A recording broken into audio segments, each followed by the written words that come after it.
La gratuité est une idée moderne. Plus de 35 communes en France l'ont instaurée. Paris y réfléchit et des capitales européennes l'ont déjà adoptée. Pour l'Union syndicale des retraités des Bouches-du-Rhône, les services publics et la gratuité des transports sont une mesure d'égalité sociale. Les services publics sont la richesse de ceux qui n'en ont pas. Ils sont des vecteurs d'égalité. Ils doivent permettre d'atténuer la fracture sociale contre les populations les plus riches et les plus démunies. La rentabilité sociale des services publics doit contribuer à l'intérêt général.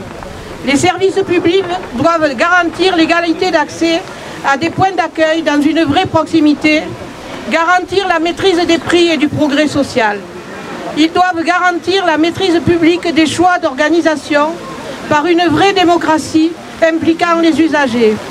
La mission de service public doit être définie en associant l'ensemble des syndicats et des associations. Le service public doit garantir un développement durable de notre société dans le respect de l'environnement, dans une société plus juste.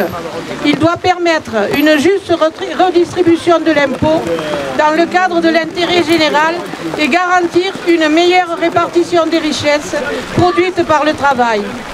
Au XXIe siècle, on doit pouvoir choisir de se déplacer de son domicile à son lieu de travail, à son lieu de recherche, d'emploi, d'études, de soins, de culture et de sport en utilisant les transports en commun.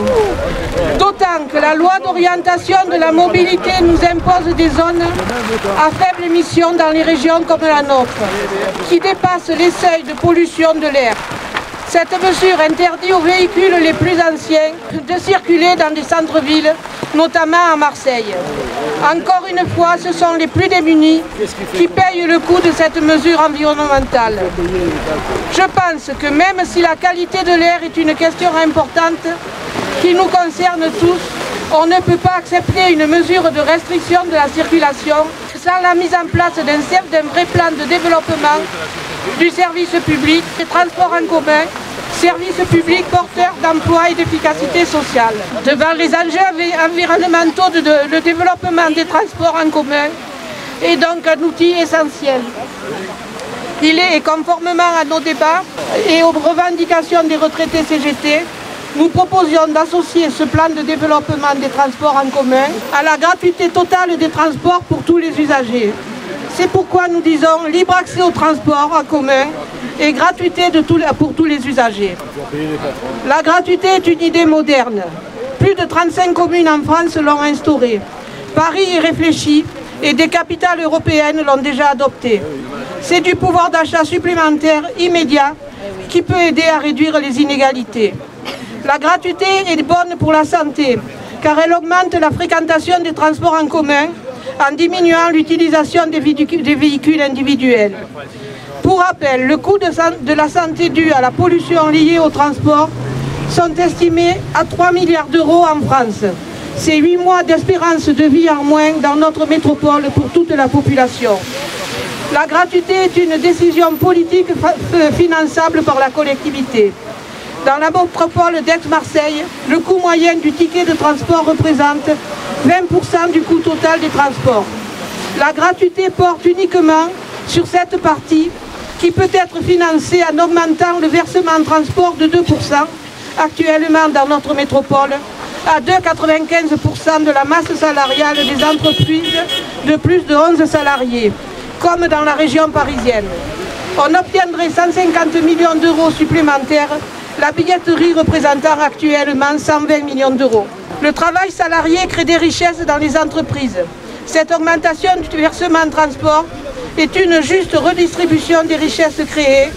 De plus, les entreprises n'auraient plus à payer la moitié de l'abonnement de transport en commun de leurs salariés et les entreprises, conformément à la loi, peuvent participer à l'élaboration des structures de transport. Un sujet à traiter dans les instances représentatives des personnels. La gratuité des transports, c'est possible. C'est une décision politique qui serait juste dans le cadre de l'intérêt général qui peut être prise rapidement.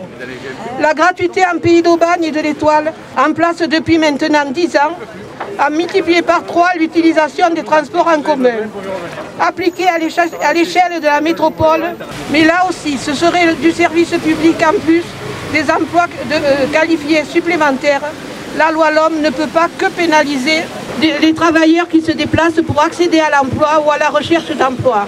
Elle doit également imposer aux collectivités locales des investissements socialement justes, durables et créateurs d'emplois. Aujourd'hui, le gouvernement propose d'implanter les réseaux RER dans toutes les régions, dont la nôtre. La métropole nous consulte pour des prolongations des tramways et des métros. C'est bien, nous en profiterons si nous survivons encore jusqu'après 2030. Mais en attendant que ce soit fait, quelle solution pour mieux se déplacer dans notre département, dans Marseille? Si on utilise les gares de Marseille, Audrey Gassia nous a dit qu'il y en avait 11 qui étaient utilisables immédiatement. Saint-Antoine, Saint-Marcel, Sainte-Marthe, La Barrasse, etc. seraient à 5-10 minutes de la gare Saint-Charles. Ces gares existent, elles pourraient être au service des utilisateurs des transports en commun. Je suis sûre que chacun, chacune, dans vos quartiers, vous avez des propositions pour vous déplacer plus facilement dans Marseille, dans la métropole et dans notre département. Ensemble, restons mobilisés pour que le service public et la gratuité des transports deviennent une vraie mesure d'égalité sociale. La CGT est là!